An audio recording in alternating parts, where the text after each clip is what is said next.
Is here After Dark Radio. It is January 8, 2025. Figure4online.com/wrestlingobserver.com. I cannot believe this, but literally the moment we were going to go on the air, I was just disconnected from Sports Byline. Somehow we made it here, and it is time to go. Welcome, everybody, to the show. We are here on Sports Byline. We will be here every Wednesday at 2 Pacific, 5 Eastern. If you're a fan of paranormal radio, it's going to be the show for you. I've been doing After Dark Radio for well over a decade in podcast form. I always wanted it to be a radio show, and now here we are on Sports Byline USA. We will be streaming live on Byline, Byline affiliates, our Twitch channel, twitch.tv/F4W video, our YouTube page, F4WOnline.com/YouTube. And you can watch us live and free, listen live and free, every Wednesday, 2 Pacific, 5 Eastern. We'll talk more about this as we get going, but today our special guest will be Carl Stern. Carl Stern has been a part of the Wrestling Observer website forever, but he is a big fan of the paranormal as well.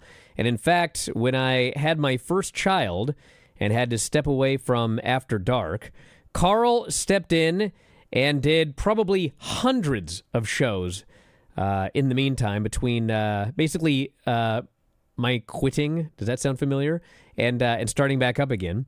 So Carl's going to join us here today. We got a lot to talk about, including the famous drone invasion of 2024. He wants to talk about orbs and pretty much anything that is on your mind. We have a lot of ways to communicate with us here on the show, and I'm going to give you all the ways to do that after the break. So stick around. After Dark Radio, Sports Byline USA.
After Dark Radio. We are joined today by Carl Stern. Hopefully, Carl, are you there? Yes, finally, success. My How you God. doing, Brian? Good to hear from you. Yeah, how are you doing? Man, I'm doing fantastic. I'm super excited about After Dark. Fantastic. I was thrilled when I heard the show was going to be launched again. Love this stuff. Congratulations, Brian. Well, we're going to talk a little bit about the show here, then we'll get into the meat of it here today. So this is After Dark Radio. We're going to be running every Wednesday at 2 Pacific, 5 Eastern here on Sports Byline. Yes, the show is still called After Dark, even though it's airing in the afternoon. That's all right. We'll be hopefully doing replays regularly on overnights. Once we get a few months in, hopefully we can start rotating them during the evenings as well. But essentially, this is a show that I've honestly wanted to do since 1995. I grew up as a big fan of Art Bell, listened to Coast AM, listened to Dreamland, listened to all of it, always wanted to do it. And if you listen to the podcast at WrestlingObserver.com, the reason there are podcasts there is because I grew up listening to Art Bell. And for 30 years, I've wanted to get something resembling After Dark Radio on the actual radio. Even when it was a podcast, I called it After Dark Radio because I wanted it to be a radio show. And here we are. So thanks to Darren and everybody at Sports Byline, producer Dom. We're going to have a lot of fun here. And this week, we're going to be talking about a lot of news. And if things go well, maybe at some point in the show, we will take some phone calls and see what is on your mind if you are listening right now. I've got phone lines set up for the show, and I've even set up a web line for those of you that are listening internationally where you can contact the show without having to call the United States. So I'll give you that when we end up doing that.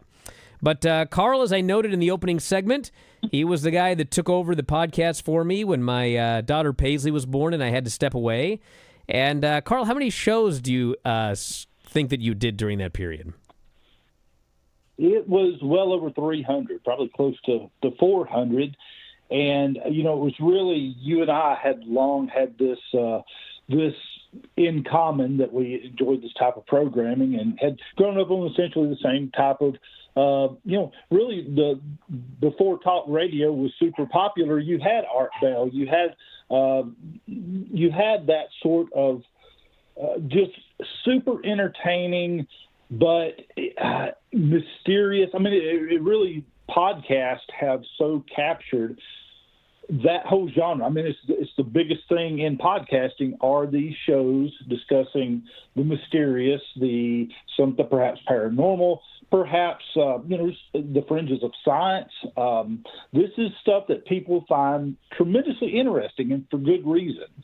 And there has been certainly no shortage of stories in the news here lately that have sort of fed the frenzy of this type of information getting out there, because I think people feel like, this is not in any way reflective of politics, but I think most people out there feel from whatever source they get the news that they're oftentimes getting perhaps a version that, quote, they want you to have, they in quotation marks, or some sort of biased storytelling or an agenda-driven story.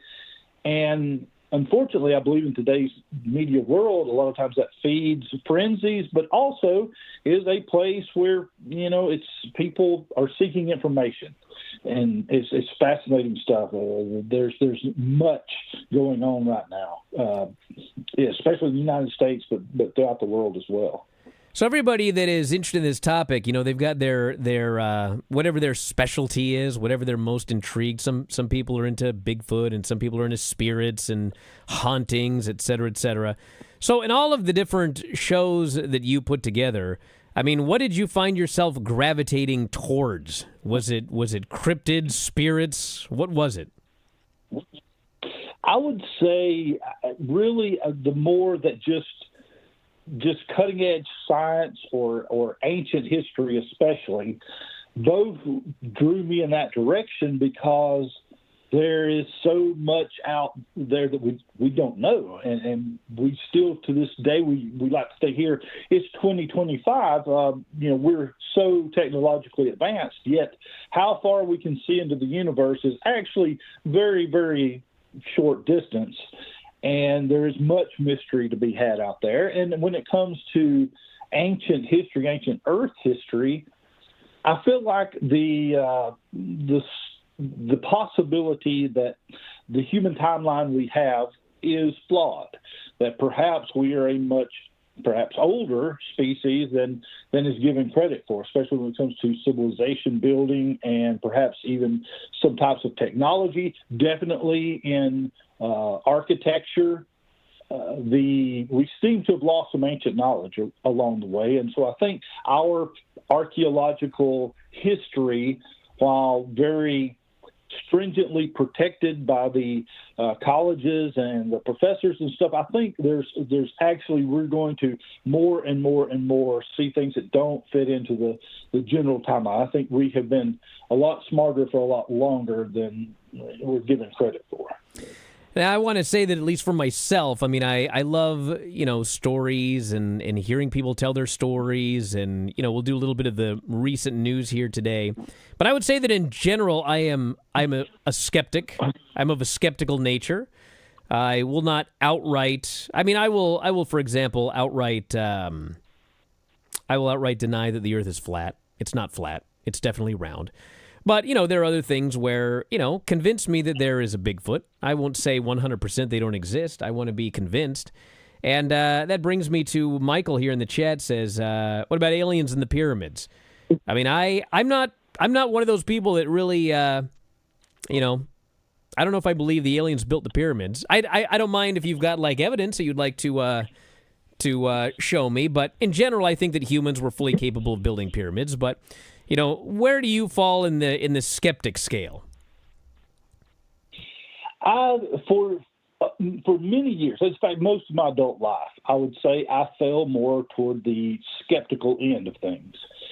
The problem is that I feel like that term got co-opted, where skeptic, if you just hear the word without any attached meaning to it, you would think, well, that person is skeptical that far-fetched things could happen. He's going to be skeptical about ghosts. He's going to be skeptical about Earth, ancient history, or cryptids, or any of the above.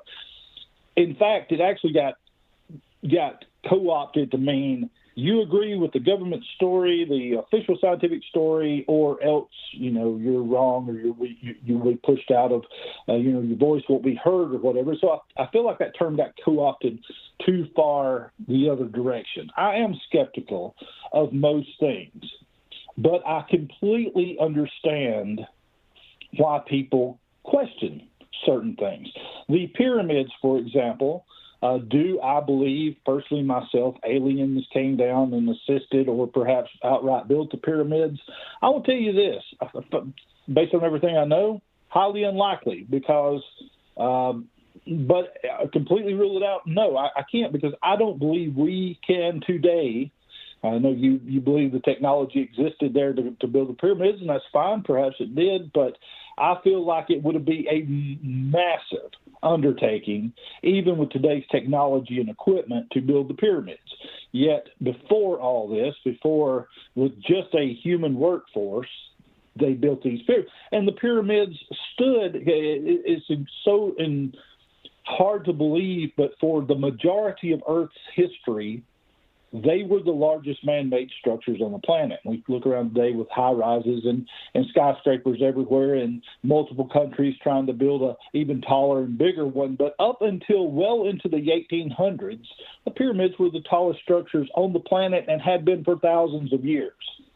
And perhaps I'm wrong, but I dare to say that any of our skyscrapers and man-made structures today probably are not going to be here in 3,000 or 4,000 years. I would. It's just. Yeah, we're going to head to a break. Carl, hold on. We're going to talk about the pyramids more after the break and skepticism, etc. And I got a couple things I want to say. So stand by. Back in a moment with more After Dark Radio. I got to get used to that.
Bryan Alvarez here. Carl Stern is joining us here today, and we're talking about a lot of different things. And one of them I wanted to get into, we're talking about the pyramids here, but I wanted to go back to something you mentioned earlier, the whole term. I think we need to do terminology when it comes to skepticism, etc., because, you know, in the old days, I shouldn't say the old days, but like skepticism to me was always, I'm skeptical, but like prove it. And what it has become now is, it seems to me, like if you're a skeptic, it's just like you're 100%, there's no chance. And if you're a believer in something, it's like just 100%, that's the way it is. And even terms like open-minded, for example. You know, open-minded, I always thought used to mean like you're open-minded, but open-minded somehow became like, yeah, there's this flat. I'm open-minded. It's like, no, it's not flat. So I think that these terms, it's like open-minded should be you're open-minded to possibilities. For example, with the pyramids we were just talking about, okay? I don't think aliens built the pyramids. I just don't buy it, okay? However, the idea that the pyramids are older than we believe, well, sure. I think there's a very good chance they're significantly older than we think they were. So it's like I have a sliding scale. Like if we talk about, you know, Bigfoot, for example, I mean, do I think there's a possibility there's an undiscovered animal out there? Yeah, I think it's possible. Do I think that Bigfoot is an alien that comes out of a UFO? I don't think so. It's like I have a sliding scale where my beliefs fall, or what I'll accept, I guess, is the better term. But yeah, I can accept that there are many undiscovered ancient civilizations. I can easily buy that they probably knew a lot more than we gave them credit for knowing, or had abilities. You know, I mean, that's part of the thing with pyramids is I believe they had the ability to build those pyramids, even though we can't do it today.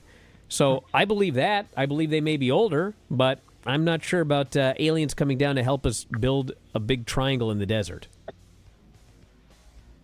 I think the more, I guess, lack of a better term, outrageous your claim, the more significant evidence you need to bring to the table to back it up. For example, talks about the flat Earth stuff. Obviously, that is an extraordinary claim that goes against everything we know or believe we know. So you need to bring extraordinary evidence to support this extraordinary claim. And I certainly don't think there's ever been. And I mean, it's just not even, you know, on my radar as a possibility of that being true. I've never seen the extraordinary evidence to suggest otherwise. The pyramids have, you know, long fascinated me. As they reflect not only an incredible ability to construct, but also, you know, it's laid out in a fashion that represents astronomy as well. There seems to be some sort of astronomical knowledge that went into aligning the pyramids and things. And the one that always gets me is how widespread pyramid building is across the earth. And all these very different cultures who we would believe have no contact with one another or know what one another are doing are all building these very similar structures at different places on Earth, and even some of the carvings appear to be the same. Now, I don't have an answer for how that happens, but I do say there's a lot more to know there that we don't know. And I feel like sometimes the, quote, skeptic community, you know, pushes back as we have all the greatest, latest information, and well, that's maybe true for now, but what happens when new information comes out? What happens when the model changes? And I think sometimes there are very valid unanswered questions about things both in the present day and in the past as well. Well, on that topic, I got to bring this up because I had forgotten about this till we started talking about what ancient civilizations were capable of doing. So I was down in Cannon Beach last week, and we went to Astoria, where they have this maritime museum. And the kids love going to the maritime museum. They got, like, stuff for kids, and they have all of these, you know, there's the Japanese flags that were confiscated by Americans at the end of World War II that they're trying to get back to Japan to find the families. But one of the things that they have is a boat. And it is a boat that a guy got in and rowed across the ocean. He rowed across the Pacific Ocean, like row your boat in this boat. And they've got this display here, and I just want to read this because I find it to be entertaining. The call of the crossing. Imagine rowing across the open ocean with swells so high you can't see over them, and 15,000 feet of water and who knows what below. These are some of the challenges Jacob Adoram Hendrickson faced on his journey across the Pacific Ocean. As one of only 3 known people to make such a trans-Pacific quest, Jacob, it says here, not only proved it could be done, but that it may have been possible thousands of years ago. Recent DNA findings link the Suri and Katretiana tribes in the Amazon to the indigenous peoples of Australia, and the oral histories of the tribes support this idea. So the idea here is that, thousands, when you're a kid, us old people like Carl, Columbus discovered America in 1492, which, of course, even before we knew what we know now, it's like, well, how did he discover this place if he got here and there were already people here? But he discovered it allegedly in 1492. And then you later find out, well, there's evidence that Vikings were here even earlier, like around 1000 AD. And then, you start looking at things all over the world, and it's like, it seems very likely that people were transversing the ocean thousands of years ago, back when we thought, well, it's absolutely impossible to do that. I mean, you'd have to have a giant ship and Columbus and everything. But it appears that people have traveled all over using the oceans for thousands of years. But what I thought was funny about this thing is they show the boat, and they explain that this guy proved, it says here, that it may have been possible thousands of years ago. But then they explain that the boat had solar panels on the top side, generating energy to run a water purifier, navigation equipment, lighting, and a laptop. There was a storage compartment that contained 1,000 pounds of food to last 10 months. And I'm reading this thinking, how in God's name does that prove this could be done thousands of years ago? He had solar panels, a laptop to do navigation. Like, I was just reading this thing going, what are you talking about? But I do believe that people were capable of doing it, even though I don't believe this boat proves it. Yeah, I love a lot of that stuff. I hadn't saw that particular story, but it just goes to further a point that I already know, and that is that narratives are important to people. We want a story that makes sense, and even sometimes there are facts that don't necessarily fit that well into the story. And so we generally just agree to leave those things out. Talk about Columbus and discovering America. And of course, this story has all sorts of problems in many different ways, but we want something. And I grew up, you and I both grew up in generations where it seemed like that's just how you taught people. You taught people in schools, you gave them these narratives, and don't question the narrative. Just do your assigned work and don't color outside the lines by no means. And you wonder why we today, in today's world, distrust everything. We distrust the media, we distrust politics, we distrust each other. It's because there have long been so many unanswered questions about a variety of things. And I think people are tired, just like with the UFO stories and stuff. We've seen that come around where no longer are you called, crazy or some derogatory term if you see a UFO or believe in one, because now even the government admits they're out there, chasing them with our planes and video and everything else. I feel like these holes eventually get all filled in with new information. And so I believe open-minded. You said open-minded. I think open-minded doesn't mean I'm a gullible fool to fall for anything, but I will look for evidence to see if this is the real full story and not the mythology. Well, I know you want to talk about the drones. I don't know if you heard the show that I did on this a while ago, but when the drone thing first began in New Jersey, I read all of the stories in the media, and it was like, wow, there's a bunch of weird drones, And you read the stories, and it's like, these are drones the size of SUVs, and people are reporting them and everything like that. And I mean, the first show that I did talking about them, I was talking about everything that had been reported in the media about these drones, this drone invasion. What are they? Are they coming from Iran, from China? And so, as time went on, I started to look a little bit deeper into it, because it really became a national news story. It wasn't just something in paranormal news or websites. It was this was the front page everything. And I started looking into it, and the more I looked into it, the more it became very obvious to me that there was no drone invasion. It was a mass delusion. And yes, it probably started with a drone flying somewhere it wasn't supposed to. Obviously, there are drones out there. But, these 8-foot SUV-sized drones and all of this, it just exploded into something that it wasn't. And when we come back from the break, I want to get your thoughts on the drone invasion. And also another story that I think sort of ties into it, which some of you may have heard about, which is the alleged mystery fog that is making everybody sick. I don't know if you guys have heard this one or not.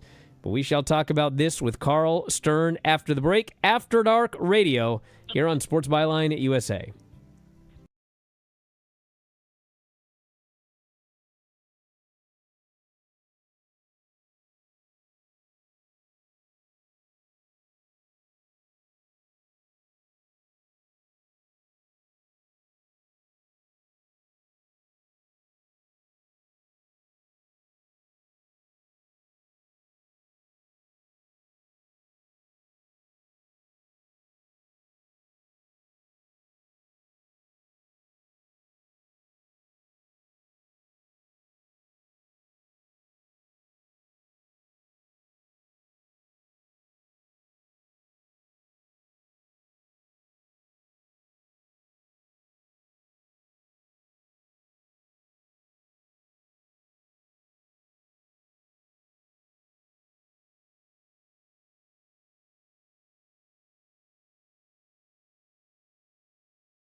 We're back on the show. Bryan Alvarez here, After Dark Radio. Multiple times we've been dropped today when attempting to do this show. So, yeah. Well, Carl, your thoughts on the drones? Yes. Well, yes. You spoke blasphemies against them, and they started cutting you off here on the. Yeah, it's all jokes aside. I think I'm going to play devil's advocate with you on the drone stuff. As you know this, but I'm sure the listeners don't. I'm actually spent 32 years as a police officer. I retired last year. Yes. So I spent 32 years as a uniformed, on-the-road police officer, and many of those years, 15 to 16 of those, were spent working overnight. So the nighttime sky is nothing unusual. And I was actually quite infuriated early on in this outbreak, this occurrences, when all these drones started, really the stories started breaking nationally. I'd been actually seeing mentions of these stories for a few days leading up to the point that the national news wires began covering them and so forth. But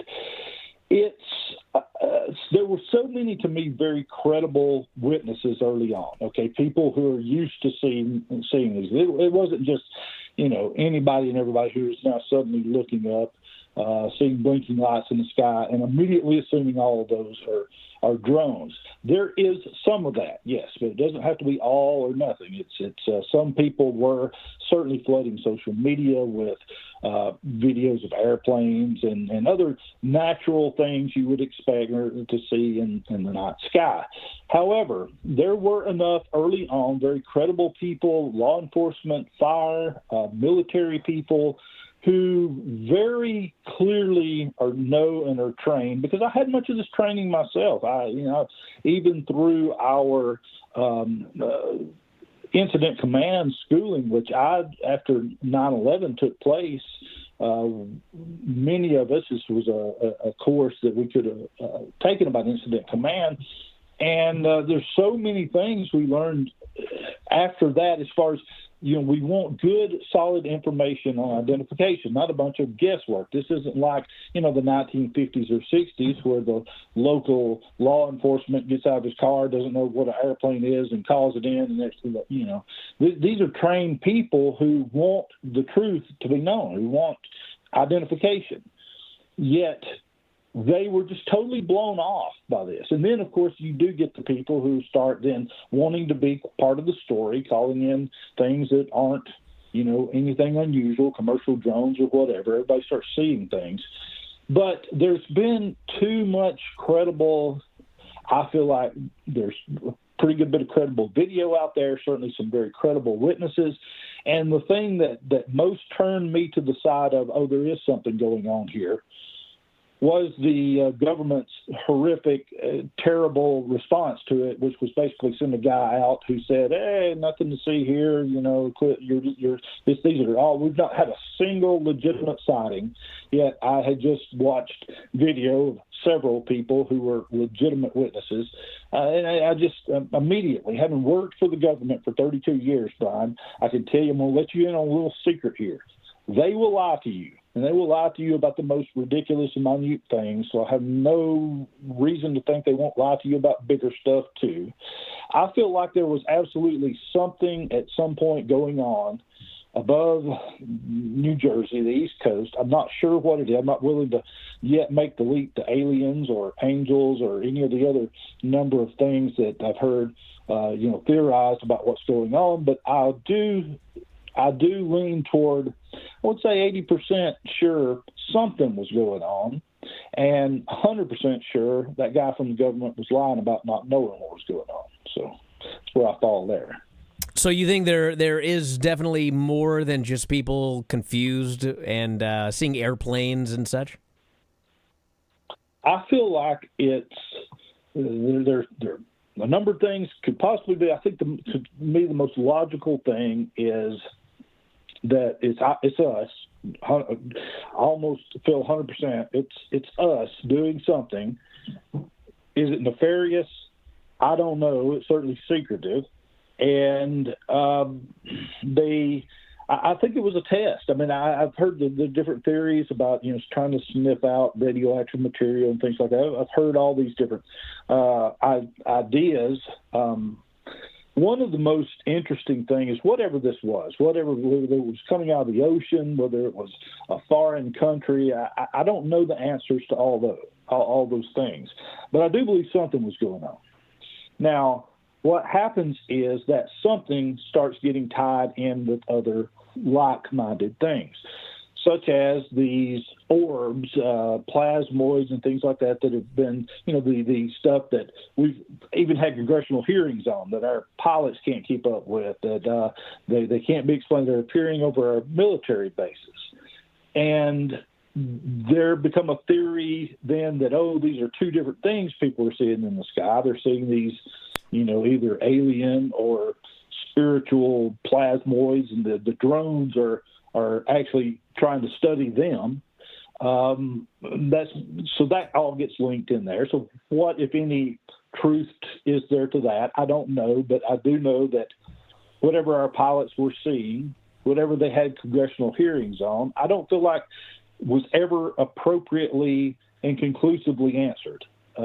They talked all the way around, basically to say we don't know what's going on, but I guess it's not harmless. Well, that doesn't fit together. That doesn't. If you either know it's no and it's not harmless, but you can't say you don't know, it's ridiculous. But there's something was going on. The what, I'm not sure, but I do feel very confident that the government was not being honest about what's happening, whether that's a positive, whether it was a nefarious thing. That word they kept using nefarious. Like, I haven't thought about the word nefarious since I read comic books as a kid. Where in the world did you pull this word out of it? And all the media sources started using this, and the government officials started using all these nefarious things. I'm like, yes, is this a script? Because it's just probably AI script or something like that. I don't know. But anytime I keep hearing strange words or seldom used words over and over independently, it makes me think, okay, well, there's collusion here. And maybe there is, maybe there isn't, but I don't believe the official story. I mean, it all boils down, it could be a million things. You could sit here and make up and theorize a million things, but what I do know is, what I feel like I know is that's not the whole story. We don't have the whole story, and the part of the story we have wasn't honest. Well, between the drones and the fog, I mean, you've heard this fog thing now as well? This fog thing is the latest car to be hitched to this train. Okay, so as the drone footage come out, I'm sure you and many of your listeners saw supposed drones spraying, these quote chemtrails or something like that. There were several of these videos out there where it looked like these drones. Some of them clearly to me were jet contrails. Okay, I feel like that. But there were some of them that, whether manipulated or not, I can't tell you, but the drone spraying something. And then soon thereafter, we started having these reports in different parts of the country. Most of the first early ones that came out was hearing coming out of Florida. So they described this fog. It seems to have a different texture and makeup than just humidity type fog. That this seemed to have ash or some sort of substance. It had a strong chemical smell. People were complaining of getting sick, their pets getting sick, and this has happened in a few different places. And so it's only natural, and I think this is one of the things back when I was doing the Dragon King Dark podcast that I kept coming back to over and over again, is that there is so much mistrust of the government and the media that it's no wonder people go to alternative sources and unreliable and unvetted sources like social media, YouTube, podcasts, and not about to hand it feeds me literally since I run a podcasting website, but you get these very fringe ideas out there. And these can be used to take people who are honestly just looking for true information. And that's the biggest, if there's anything that's been done, if these drones turn out to be nothing, if all these different things turn out to be totally, explicable explanation, then there has still been damage done because people just don't trust what the government said about them. We don't know what they are. Go back to what you're doing, essentially. That's not a good answer. And people, the media started, heavily covering it for a while, but then it sort of went away. And so it gave the feeling that there was less and less of this going on, but really not so much so. I mean, it seems to flare up in one area and pick up in another. So I don't know. To me, I don't have a solid theory. I just believe that there is something more to this that's going on. And is it the fog related to the drones? You can see how the theories get linked together. I personally don't think so, but I can see how from people who are honestly afraid. Look, there's a lot going on in the world to be afraid of right now. Has been for the last year or so. Goodness, there's tragedy and extreme weather and all sorts of very fearsome things happening all over the world, wars. And this has a lot of people's anxiety up and wanting to know more and more information.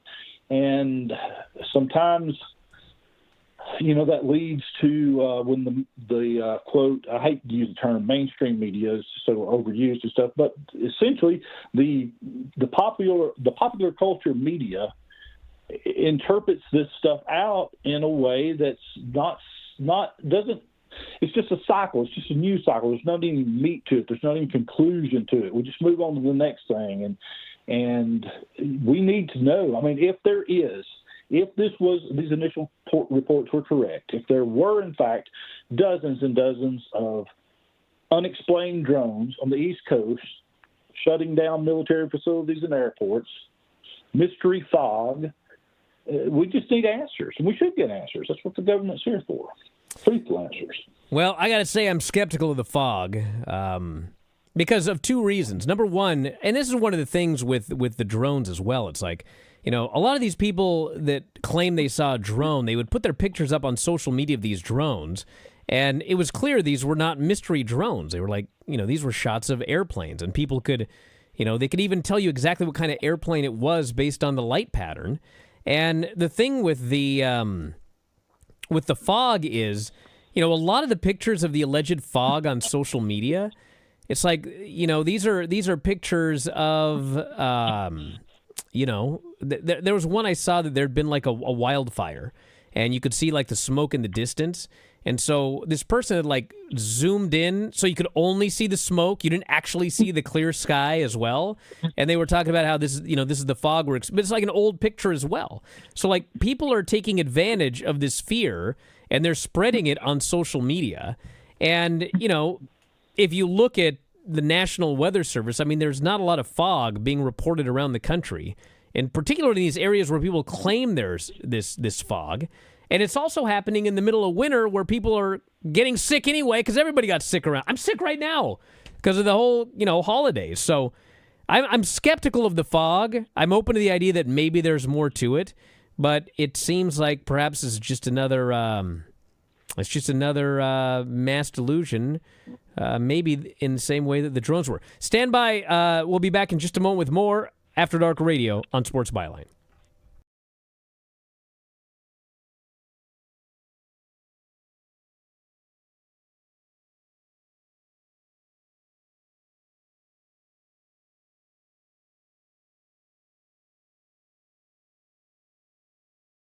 Back here with the final segment of the show, After Dark Radio. Bryan Alvarez here along with Carl Stern. And Carl, normally you're the pro wrestling historian.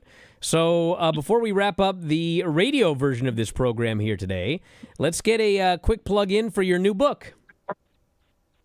Well, thank you very much, Brian. I enjoy history. I like history, and whether that's the history of professional wrestling or pop culture, I love history. And so I run a website called whenitwascool.com, and I have recently recently published a new book, almost 700 pages. This thing's a brick. It's a huge book about the history, the origins and evolution of pro wrestling in the United States. I mean, pro wrestling, very unique thing in the world of art. It's not sport, but it's athletic.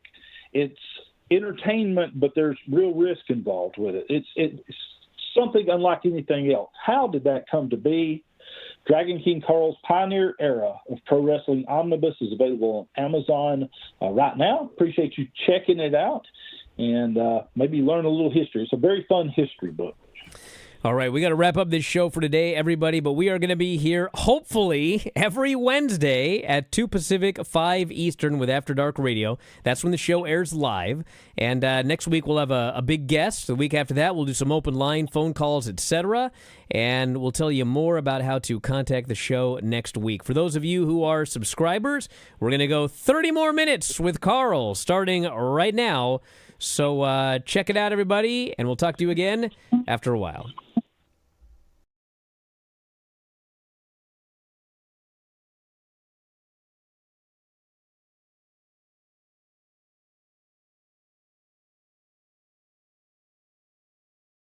Back here with the bonus section of the show, everybody. Bryan Alvarez here, After Dark Radio, joined by Carl Stern.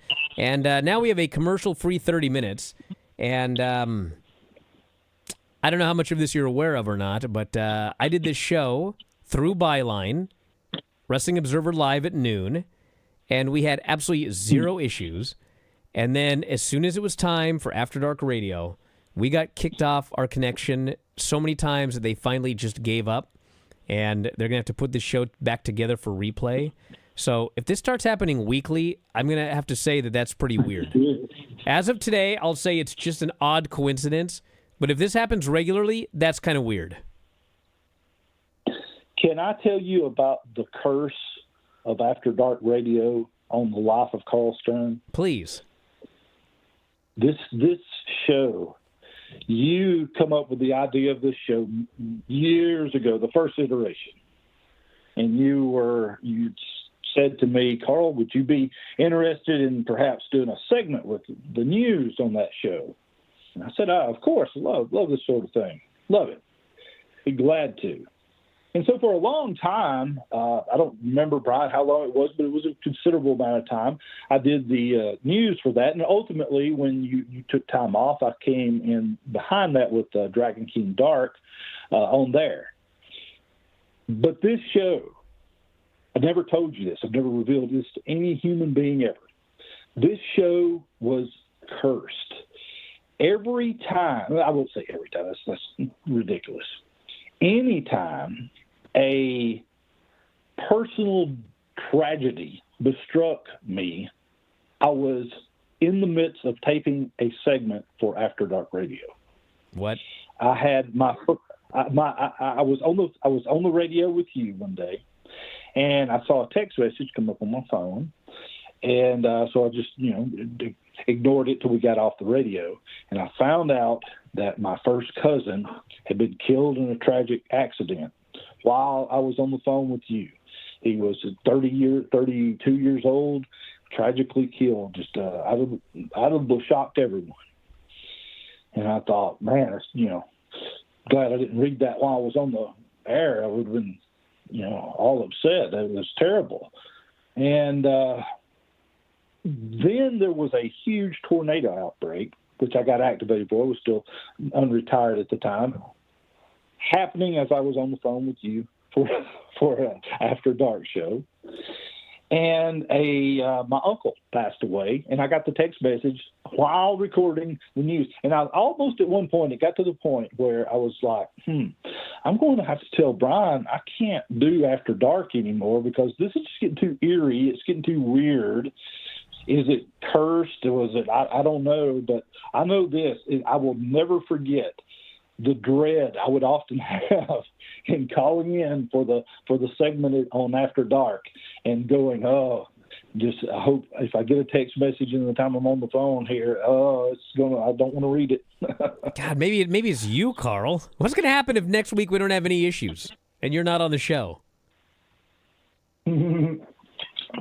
Well, hopefully that's going to be the case. Well, yeah, I hope it's the case. I don't know what the hell's going on. It's rather irritating. All right. Well, a couple of things here. So we did the prediction show here today, and Nostradamus. There's all of the stories out now about his alleged predictions for 2025, and this was another one kind of like that boat, where in the list of current, in the list of Nostradamus' predictions for 2025, somehow on MSN.com, one of his predictions is, quote, cyber threats. One of Nostradamus' more ominous predictions involved, quote, a significant cyber attack on global infrastructure. What? He didn't predict a cyber attack? What is this? Yes, dude. I wonder if he used the note taker app on his iPad when he was. Yeah, how would Nostradamus have predicted a cyber attack? He did predict natural disasters, which I think, that's guaranteed. There's natural disasters every single year. He wrote about allegedly advancements in space exploration, new worlds discovered, which there's new worlds discovered all the time. Cruel wars and power shifts, those also happen all the time. And a currency crisis, as well as a significant advancement in healthcare. I can't say that any of these are really going to win the prediction contest. You know what I'm saying? I'm going to play devil's advocate again here with you, Jolly Bryan, and I'm going to say this past summer, I went down to Central Florida for an event with my wife and met one of her family down there. And he said something to me. I never met this fellow before in my life, but I swear I just got that plain wisdom I felt coming from him. It was very simple. It was at that point in time already super hot, and of course we know Florida will get hit twice in the past calendar year by these super intense hurricanes. And he had made the statement that, hey, things really seem bad. He's like, well, just look around, use your eyes, and in that's a lot of wisdom. The media and everything telling us one thing. If you look at alternative forms of media like YouTube and fringe podcasts and stuff like that, you may get another idea, and perhaps none of those are right, and it just leads to uncertainty and anxiety in the world. And I do believe kind of that a little bit, Brian. I do believe look around and you see lots of extreme weather. Even today that we're recording this, there's this story of the terrible, horrific fires in Los Angeles. And I was just in Los Angeles at the early part of this year. And to see some of those places that my wife and I were sightseeing, in danger, the very hotel we stayed in looks like the fire is coming up very close to it now. It's really puts forth to you the gravity of the situation, that weather is perhaps getting more extreme. The floods in North Carolina. Goodness, I knew many of those places. I've been to those places many times, and never have they seen devastation like that.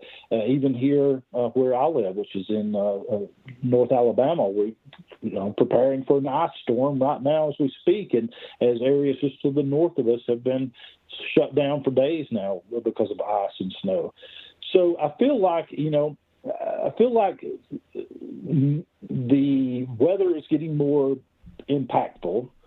I feel like the anxiety of the world is quite high right now. And I feel like good quality information is the thing we're lacking most. I literally don't know of a place you can get factual, unbiased, non-mythologized, just straight information without it going, either forget it, don't look up, nothing's happening on that side of things, the quote skeptic side of things, or the other way where it's got to, of course it's demons coming down from UFOs. Of course it is, you fools, to the flat earth here. It doesn't have to be so extreme on either way. I think the truth lies more in the middle somewhere. This fog, I understand. I mean, I would never make light of this in any way, because I feel like there are some honest people who really believe this is happening, and perhaps even there's a chance it is, and we just don't understand what it is. It's not like we're not lied to so frequently. I don't know what to make of the fog. I believe, I worked overnights for so many years and stuff, and you observe these things as the humidity increases and that fog level generates. If there's any wood fire or any thing that's burned or around lately, that will settle to the ground. You do get a smell. You get a very strong fire smell whenever a heavy fog sits in. And so perhaps that's what these people are experiencing. If I just had to guess, I would say probably that's what they're experiencing, is just that it's a natural meteorological phenomenon. But I also understand why they're afraid and why that answer may not satisfy them, because there is so much misinformation and disinformation out there in the world, and we don't trust anybody anymore, and rightfully so. I don't either. And I think that has all kinds of implications for, we in our country. The people are scared to death right now of AI. AI is a big story. How fast and how far will it go? And you'd have to be a fool not to see the potential, scary side if something does go wrong there. I mean, it's not unfounded that some people might think, well, what if this goes wrong? That's a very valid question. And I don't know. There's a lot of questions in the world right now. And I think it's interesting that we do take an open-minded approach to it and look at it. All right, there's also this. I haven't heard about one of these in a while. Grant County bull mutilation under investigation. This is from the Elkhorn Media Group. A recent case of cattle mutilation in Oregon is being investigated. Folks in the Ritter area recently contacted the newsroom. Incident on November 26th, private property in Grant County. An adult bull was found dead. Its entire snout cleanly removed, tongue removed, the eyelids cut away with precision, the penis removed, and the testicles still intact. The owner prefers to remain anonymous. According to the rancher, peculiar things about the scene included 0 spilled blood around the very grisly site, no tracks, no footprints, no signs of human activity, no scavengers like ravens, buzzard, or coyotes would touch the carcass. They could not determine the cause of death, although it did appear the animal had struggled from where it lay prior to its death. First reported to the rancher from a local delivery driver who spotted the animal in the field. Multiple cases of cattle mutilation reported over the past few years in eastern Oregon. The same rancher in the previous interview noted that another animal of theirs had been killed and mutilated a couple of years ago. So this was something that was like big in the, we heard about it a lot in like the 70s and 80s, but it's still happening to this day. These weird cattle mutilations. And of course, one of the things that people always say is, well, it's animals killing these things. But the weird thing is the no blood and no animals will go near the carcass. That's pretty weird. I agree. These things have been reported for a long, long time. So have these, plastoids or these orbs. They've been reported a lot longer than people have are willing to admit. These actually go back many years, and are they related to, I'm not trying to say, these are aliens or whatever. I don't know what they are. I don't know. Seems very weird to me. I very much have grown up around the cattle industry. My grandparents had a very large farm, and so I've grown up my whole life. I can tell you, ain't normal. That's not something that is generally you find throughout your life. And what's the explanation? I don't know. We don't always have to jump first to aliens when something like that comes up.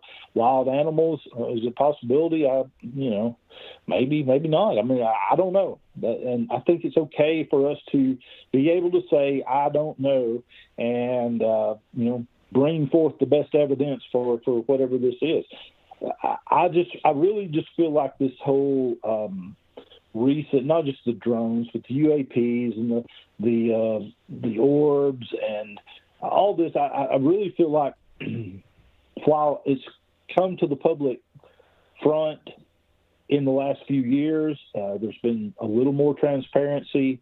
There has also been no real answering of the question. And to me, just too many highly trained people that should know what's going on while they're flying their multi-million-dollar jets. These people I trust, they don't know what's happening. Then it's, I think, urgent. We know what's happening. We know what's going on. So I don't know. It's very, very strange happenings right now.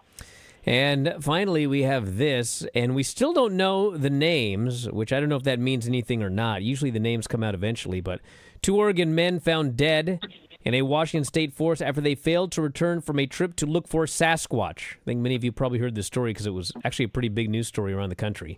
59-year-old and 37-year-old appear to have died from exposure, the Skamania County Sheriff's Office said via Facebook. The weather and the men's lack of preparedness led the office to draw that conclusion. 2 men were found in a heavily wooded area of the Gifford-Pinchot National Forest, which is about 150 miles northeast of Portland. Family member reported them missing Christmas Day. They failed to return from a Christmas Eve outing. 60 volunteer search and rescue personnel helped in the 3-day search, including canine, drone, and ground teams. Coast Guard used infrared technology to search from the air. So, man, going out in the middle of the woods during winter in Oregon or Washington State, I mean, I don't think that's a good idea. It clearly was not a good idea.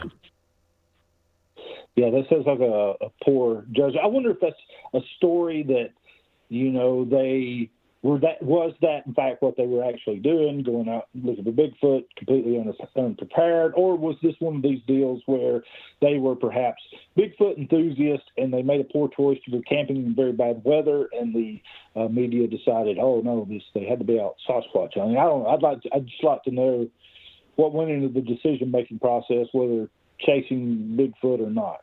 I guess you can track him better in the snow, right? You would know. You're from up there. Yeah, I mean, well, actually, the weird thing about snow is it melts. I don't know if you're aware of that or not.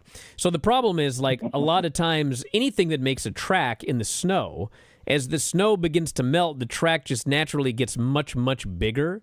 Now, granted, most people aren't walking barefoot in the snow, so if you happen to find, like, a giant bear footprint in the snow, I mean, that's kind of, that would be unusual. But certainly, like, animal tracks, a bear makes a track, snow melts, all of a sudden that's a gigantic bear track. So I wouldn't say that snow is particularly, it's not the best evidence when you see big tracks in the snow. But big tracks in the ground or the mud, the weird thing about Bigfoot tracks, because I actually just read another article about this guy in New York State that claimed that he had seen Bigfoot tracks. New York State. And it was one of those deals where, he was taking a picture of the ground, and there were like 2 tracks. And that's kind of one of the things about the alleged Bigfoot tracks that's so weird, is how often people will find a single track. Like, every now and then you'll hear people, there was a trackway where, we followed tracks and then, we lost them here in the woods or whatever. But so many times you'll hear of finding just one print, which when you think about it, makes absolutely no sense whatsoever. It's like Bigfoot has presumably 2 legs, and where are the rest of the prints? Why do we have exactly one print? So it's a little weird, but that was reported in New York of all places. As someone who's had extensive experience in tracking people, that's quite the unlikely event you're going to leave one single track. Yeah. Bigfoot's interesting to me in that it's one of those things where you don't have to believe in the supernatural to believe in Bigfoot. Bigfoot would be a natural creature, just a natural undiscovered creature, of which there are probably in the hundreds of thousands, if not millions, deep in our ocean that we've never seen before. So is it possible there's something out there in very, very low population numbers that we have not yet identified? I mean, as every year that goes by, to me, it makes it more and more unlikely. The population for them, for there to be Bigfoots in the Pacific Northwest, New York, and even in the Deep South, in Appalachia and Texas, and all the places you get reports of these from, there has to be a significant enough. This can't be one singular Bigfoot. So that just means should be more opportunity to spot them. And we've had a number of years now with trail cameras and people with cameras on their phones always with them and stuff, that I just think we would have seen more evidence. Now, I cannot rule out the existence of Bigfoot. I hope Bigfoot does exist. That would be great. It would validate my childhood in the 1970s if Bigfoot was a real thing. But there's just not strong evidence that he exists. You think so, Brian? I mean, well, honestly, like percentage-wise, to me, percentage-wise, you had to give me a percentage. Give you a percentage of whether or not it exists or not? Yeah. Oh, your feeling. Well, the problem here's the biggest problem with Bigfoot for me, and that is I have never seen compelling evidence that the Patterson-Gimlin film was fake, and that's like the number one thing to me. Like, I've seen a million alleged photos of Bigfoot. I've seen a million alleged videos. To me, they all look fake, and the Patterson-Gimlin film is the one where it's like, dude, I know people say it looks like a man in a suit, but I'm still waiting to see a man in a suit look like that. I never have. It's 2025. There's new Bigfoot videos every day. Those all look like a dude in a suit. And, I read a book by a Hollywood makeup artist who worked on Planet of the Apes and 2001. And, those two movies, they did the state-of-the-art monkey costumes in the late 60s when the Patterson-Gimlin film was created. And that was this guy's job. He was a special effects creature creator and he worked on those films. And he wrote this whole book, and he was like, that's not a man in a suit. I mean, a normal person can look at it and say it's a man in a suit, but like, this is my job. I was there during that period. I was working on these suits at the exact same time. And he had a whole book, and he just the whole thing. He's like, that is not a guy in a suit. It could not be done. And until somebody can prove to me that that's a hoax, I mean, that's the one to me more than anything else. I mean, it's funny when I interview people that are they search for Bigfoot. It's like, it's not like they all agree on anything. You mentioned you don't have to believe in the supernatural to believe in Bigfoot, but like to some of these people you do, because they believe that Bigfoot is supernatural. And, others believe that Bigfoot is an alien. Others believe that Bigfoot is an ape. And, among the Bigfoot hunting community, it's like, I don't want to say it's like a feud, but like there are very dissenting opinions. I mean, you'll have people that say, okay, listen, Bigfoot exists on the West Coast. It's an ape. Anything you hear about a Bigfoot in, Middle America, in the South, it's like, it's not true. They don't exist there. And they're like insistent about this. And then, of course, there are sightings there, but it's just very interesting that there are all of these cliques within the Bigfoot hunting community, and people really do not agree on anything if they believe in Bigfoot one way or the other. Well, imagine a fandom that is in disagreement with other parts of that fandom. Yes. That seems, wow, that seems almost... There's Bigfoot community tribalism is what it is. So. Yes. Seems to be a lot of that going around now. I would love Bigfoot to be real, man. I'd like you. I mean, I have never heard what I took as a definitive debunking of that Patterson film. I also lean toward the side of, for lack of a better term, just to it's all fake, but this one's real. I don't know, man. It's the one that holds the most evidence to me too, I believe. Although I'd love to see something. I'd love to see something definitive come up. Hey, I went on a Bigfoot hunt and I saw nothing. With an actual group. I didn't do it by myself in the middle of winter. But nothing. And honestly, like if it's proven that Patterson-Gimlin is a hoax, I don't know, man. I'm going to need something new to convince me. I'll be pretty fairly convinced it doesn't exist if that one's proven to be a fake. But until it is, I mean, that's like, I think somebody said, and it's probably true, it's like the second most examined film of all time. The first being like the JFK assassination. And it's just amazing because like the more years that go by, the better technology we have. You would think that the better the technology is to examine it, the more obvious it would be that it's fake. But it's like the more technology we get and the more examination we do, we're still not finding any proof that it's not real. It's the one thing. That's the holy grail right there, is that Patterson-Gimlin film. I think you're right. I can't. I've never seen anything that absolutely convinced me that film was that was a man in a suit. I just don't see it. I know that it seems like every 10 years or so that a new documentary comes out that purports to debunk that, and none of them's ever landed with me. All right, well, we're going to wrap this show up for today, this cursed show, Carl. Hopefully you've gotten no text messages while this show is being recorded. But I'm not checking them. Yeah, please don't. Let's I got a bunch, but I'm not looking at them either.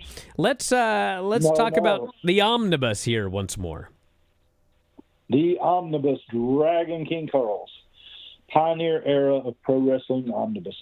Brian, it is the Bible of the Pioneer Era of wrestling. Check it out, Amazon.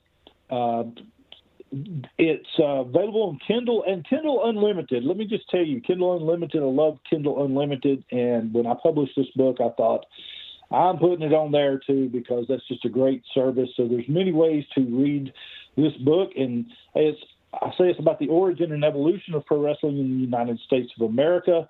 But, man, it really is the most researched piece ever done on pre-Frank Gotch pro wrestling. Ever wondered how wrestling got here? I got the book for you. Yeah, and I've been reading it. It's taken a long time. It is a big, thick book, and it's like 400 pages or something crazy. The copy that I got. 700. 700 pages. Jiminy 700, Christmas. Yes, Did you guys realize there was 700 pages of stuff about wrestling before Frank Gotch? Holy smokes. Just the stuff about Lincoln is worth it. Well, thank you. Appreciate that. Yes, I very much. If you don't win Best Book in the Observer, we got a problem, Carl. Not me and you, but like me and the. You know, I have won 1/100th of that award before. You what? I believe I've won 1/100th of a Observer year-end book award. The book you did that won the award, I wrote one entry in that book. That is true. I demand my 1/100th of the trophy. I will make sure that, unfortunately, Dave doesn't, he's too cheap to send out a trophy, so maybe next time. Hey, listen, everybody, I want to thank you all for listening here today. It was a bizarre debut of After Dark Radio on Sports Byline, but you know what? We just barrel on through. And next Wednesday, we're going to do it again, and I'll tell you all about the guest here on Observer Live over the next couple of days. It's going to be a lot of fun. And thanks for listening, everybody, and we'll talk to you again after a while.